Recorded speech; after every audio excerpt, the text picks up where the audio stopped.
இந்த கூலிப்பு, அப்படியே கூலிப் தானே அது பேரு, இந்த கூலிப் இருக்கு பாருங்க.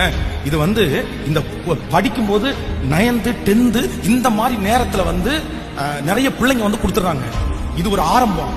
இந்த கூலிப் அப்படின்னு சொல்றது வந்து சாதாரணமான போதையோ தெரியல, ஆனா வந்து சொல்லிருக்காங்க இது ஒரு சாதாரணமான போதை அப்படின்னா. சின்ன பையங்க கூட, இந்த சின்ன பிள்ளைங்க இந்த பாஸ் அப்படின்ற மாதிரி எல்லாம் போடுறாங்கல்ல, வாயினுடைய ஃப்ரெஷ்னஸ் போடுவாங்க பாருங்க, அந்த மாதிரி தான் அப்படின்னு சொல்லி தான் ஆரம்பிச்சு இந்த கூலிப். இந்த இடத்துல வச்சிருவாங்க, தலையணி ஒரு மாதிரி இருக்கும் பாருங்க. ஆனா நான் கவனமா கவனிங்க, இந்த கூலிப்பு இந்த மாதிரி யூஸ் பண்றாங்கன்னு ஒரு 2-3 பேரை நான் வந்து செக் பண்ணி பிடிச்சிட்டேன். 2-3 பேரை செக் பண்ணி நான் கண்டுபிடிச்சிட்டேன். ஒரு எத்தனை இந்த லாக்டவுனுக்கு முன்னாடி ஒரு 3 வருஷத்துக்கு முன்னாடி நினைக்கிறேன், ஒரு ஷாக்கான விஷயத்தை நீங்க கேள்விப்படணும். நான் எந்த நபரை அவங்க அந்த மாதிரி போதை அதை யூஸ் பண்றாங்கன்னு பிடிச்சிருக்கோம், அவங்க 3 பேருமே இன்னைக்கு கஞ்சா பிடிக்கிறத நான் கேள்வி. எப்படி கொண்டு போய் விட்டுருக்கு பாருங்க. ரொம்ப கேர்ஃபுல்.